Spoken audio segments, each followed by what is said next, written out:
Yeah, g'day. So, thought we'd better bring everyone up to speed. Been a little bit busy, had a bit on cob. So, what we've been doing,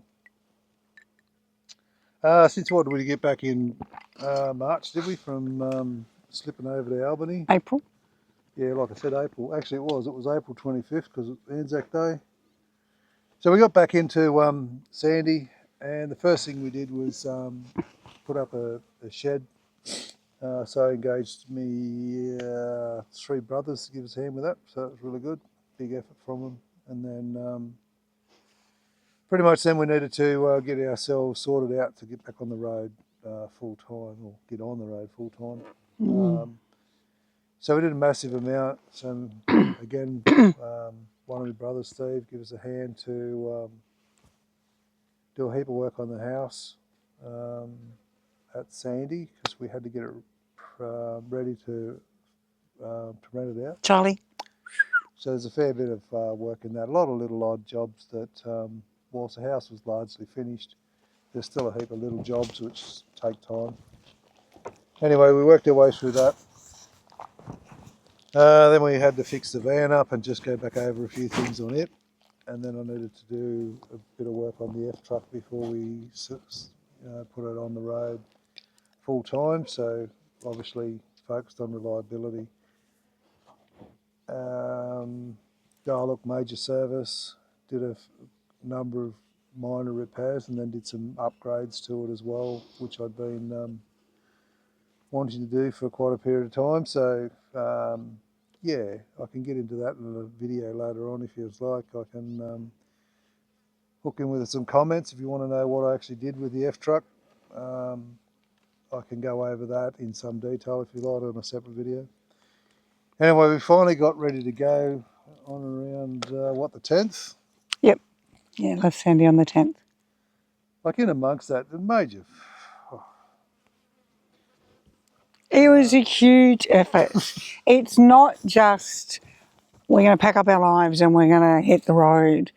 It sounds really easy, but no. When you're looking at 20 years worth of stuff and a house and getting tenants and everything else, it's a massive task. Well, the massive.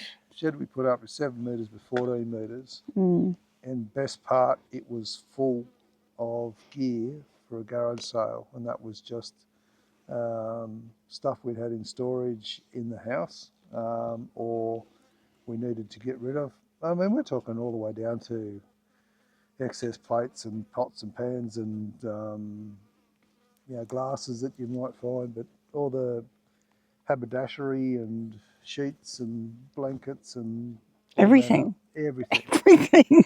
So if it didn't fit in the van and it wasn't tools that we'll need down the track, it got sold. If it didn't get sold, it got given to family or friends. So pretty much we did leave a workbench and some shelving in the big shed, but other than that it's empty. And then we had we left one of the containers there, sold all the others, or the other one, but kept one. And it's got some tools and some stuff that I didn't really want to part with in there, but it basically has enough room left so that should the current tenant move out, who's basically renting it, the house furnished, if he moves out and a tenant wants it unfurnished, there's enough room basically to fit most of the stuff out of the house. The only thing I can think of we might struggle to get stuffed into there is a big couch, just because it's long, it's just big. It doesn't bust down into smaller sections like a lot of couches do. So that might be a bit of collateral damage. But the idea of leaving the container there is so we could empty the house into it. Yeah, look, so there was a huge amount of work in all that. Managed to bring us some reasonably good coin from all that, which helped to set us up. And then turned around and span it all on the van and the truck to get it ready for the road. But obviously, if we didn't sell all that stuff, well, then we would have been further into our saving and and our cash pool. So yeah, look, good thing. Bloody glad it's over. Glad to be on the road. It was a huge relief to sort out the driveway and go. Took much longer than either of us expected. I don't know where we thought we're going to do that in 8 weeks. I don't know what we were thinking. But anyway, 5 months. Was it 5 months? Something like that. Yeah, 4 months. Every day, So actively 25th of working April, towards it. Yeah. 25th of April through till 10th of September. Yeah. So But the great news is we are now on the road full time, permanently, for as long as it is fun. And we have a tenant in place. And we literally were just saying before we turned the camera on that we just got our first rent payment. So, yeah, that's great. So the house is covering itself and a little bit extra, which is awesome. Maybe a carton or two of beer for Greg every month. Yeah, so our initial tripping about we tripped around a few family members to I suppose offloads sounds a bit nasty, but yeah, look, we had a few bits and pieces that we decided we'd either leave with people or we didn't want to sell them and got them to look after them for us. But yeah, so we saw a few different family members. Obviously, then it'll be a little while before we get back to see them anyway, so it was good to catch up as well. Then we drove from, I don't know, in around Sandy, central New South Wales there. We drove up through to Toowoomba, caught up with more family there, down to Brizzy, more family. And then we decided we'd go on a hunt to buy a block of dirt, which was really important that we have a base to return to. So having said that, I mean, we've got Sandy and we have no intention of selling that. I know a lot of people do sell their property to hit the road. We are fortunate in that we had sold a property in Brisbane earlier this year that we could keep Sandy and keep tenants in it. But our long-term plan is that, down the track when we stop travelling and my breathing gets worse and I get a bit sicker, that we'll come back to Queensland so that we can be closer to the kids and family. So we really wanted to lock in a little block so that it's out of our mind. We don't have to worry about rising ridiculous land prices. And fingers crossed, we'll have the contract by the end of the week. It's just over the border, just past Killarney, so 6 kilometres into New South Wales, but like 20 years back in terms of how hard it is to purchase and exchange contracts. So. There's actually a couple of advantages to that because there's, being New South Wales, we can actually keep it as a base. So a lot of licensing and registrations and all that sort of nasty stuff can actually remain in New South Wales, whilst we don't have any, we haven't got a building on it as such yet, but when we do get to living on there at any length of time, we won't have to change everything. So it's just it's not hugely important, but it's a handy thing.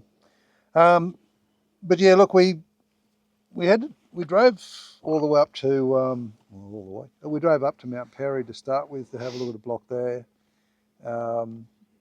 Look, it was pretty good. We put an offer on that one, but we got somebody went in up over the top of us, so missed that one. And then we drove basically south from there and checked out various blocks. We found another pretty good one at Moffatdale.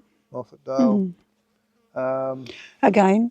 It was just a block in town. It was not really what we were after, but it sort of ticked most of the boxes. And again, rang up to put an offer in that, and it had just gone under offer or just gone under contract.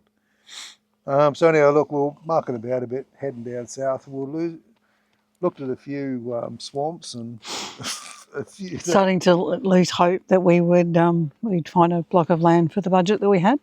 A few blocks didn't look too bad, but then just talk to a couple of locals to see what they're like, and as soon as you get 2 inches of rain, they go under about 2 foot of water. Doesn't last long, but it's still goes through that block. So we avoided a few of those nasties, but we finally got down to just near Killarney there, and the block's just amazing. It was top end of our budget, but it just had so much going for it. It's a beautiful, quiet little street, dead end street. Couple of established houses along the street, been there for years. A few vacant blocks. It sort of ticked pretty much every box we had. Half an hour to Warwick, which is great. So we're not out in the middle of nowhere with hours to get to any like a Bunnings or whatever. So yeah, half an hour to Warwick. But when you're sitting out on that block, and we fortunately had three great nights out there, you feel like you're a world away from everybody.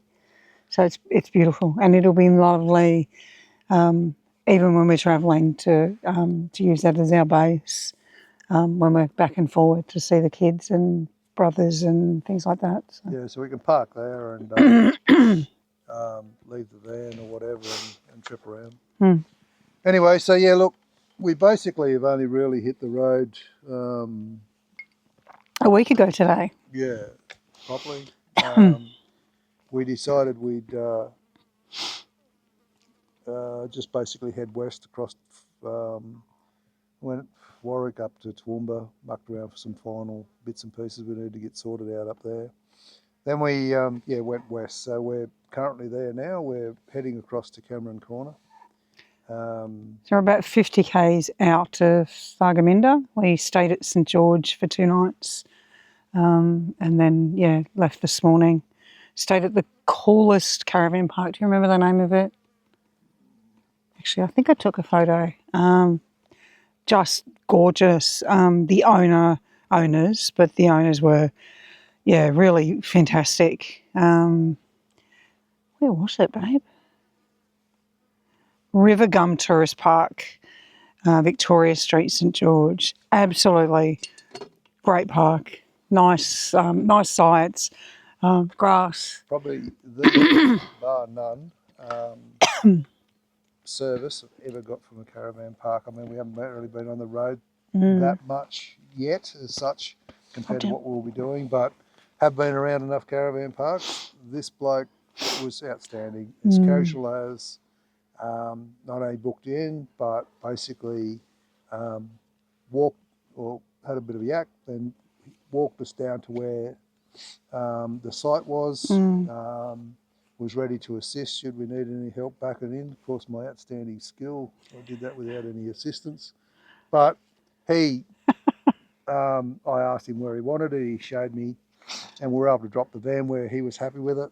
But look, really good attitude, great style of bloke, little bit of Aussie humour amongst it, got a bit of larrikin in him. So that suits us really well. And look, just a genuinely top guy. And the park was great, like nothing fancy, but the amenities were spotless. Yep, absolutely. Sites were large. They had an outdoor camp kitchen, which was fantastic. Had anything you needed. They had a daily chalkboard that they'd left outside the amenities block, letting you know what was going on in town, river cruises, wineries, where to eat. Just, seriously, great stay. And relatively cheap. Like, we paid $35 for power and water. There were other caravan parks around for about $45, but fantastic. We definitely, if we're ever in that area again, we'll stop. Couldn't recommend it high enough. Yeah. John's the bloke I was talking to. I think Chris booked us in and whatnot, but look, managed to catch up with John on the way out and thank him for his hospitality. Really, really good stuff. So, I mean, if you're looking for that place to stay with your van or whatever in St George, cannot recommend it high enough. Anyway, that was our experience there. Then we just sorted some more miles. I did while we were parked up, I did a few more little odds and ends on the van and the truck that needed tuning up. Just stuff that we just ran out of time to do at home. Like I put an extra Anderson plug on one of the batteries under the side so that we had a lot easier power access from the batteries. You know, as much as anything, probably running Skynet. We got the Mini Me, so it needs an Anderson plug on it, save dragging off the truck all the time. But also it runs the winch for the bike rack. We'll give you a demo of that one day when we're out mucking around ready to go biking. Very cool. Will blow your mind. But it's it does a number of things. It keeps the mongrel bikes out of the road when you're not using them, but it also makes them pretty hard to steal. I mean, nothing's unstealable, but if I'm in bed, the only way you're going to get those bloody bikes off that rack, you're going to be shaking and rocking and rolling about bloody 2 feet from our head, admittedly outside the van, but you ain't going to get them off without making a racket. I'll give you a red hot tip. So, anyway. God help them. God help anyone. Yeah. You sleep naked? I don't reckon it'll take much for you to get out there. Gonna flash my winger at anyway. Yeah, look, that's us. We're on the road. We'll sort of, look, it has just been so full on. It's been extremely challenging to switch mindsets from the programming that you normally get. You know, leave school, work hard, get a good job, get a misso, punch out kids, get a mortgage, blah, blah, blah. Save heaps of money up for your retirement. Then when you're old and rooted, retire and hopefully drive around and do some stuff or do whatever you want to do when you're retired. So to pull that up early and then just sell everything other than what's basically in, with some minor exceptions, but basically whatever's in the F truck and the van is what we've got. So sold everything that you've spent the last 40 years working for. Or 50. 50. Anyway. But the thing with it is you carve up costs, and we'll get into, in a separate video or whatever, we'll get into what it means financially to go from living and working and having a house and a mortgage and power bills, blah, blah, blah, infinitum, ad bloody nauseum, bills. So whilst you don't have as much stuff, you also manage to carve off a heap of costs. And so we'll get that into a bit more later. But anyway, the point I was making is it has been a massive adjustment, so many little bits and pieces, and we can get into a bit more later on, but the details will be different for everyone anyway, so probably not a lot of point to it, but I'll give you a few ideas of what we went through, I suppose. But it really has taken a while to settle down and just get into this. We're on the road now, and this is our life for the next little while. And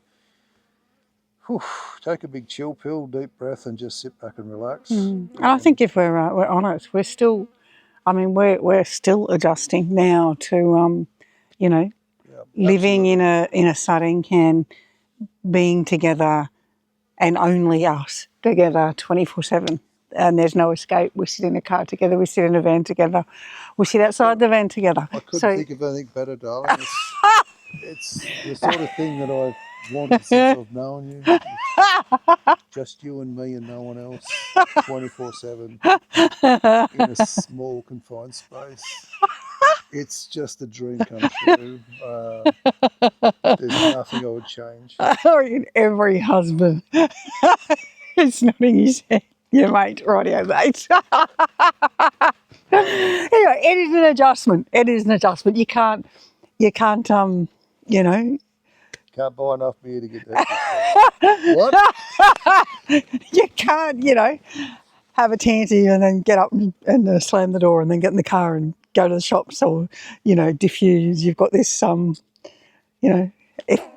if we're always looking at each other, so you have to sort it out fairly quickly. So yeah, we're still adjusting. Yeah, it's good for your relationship.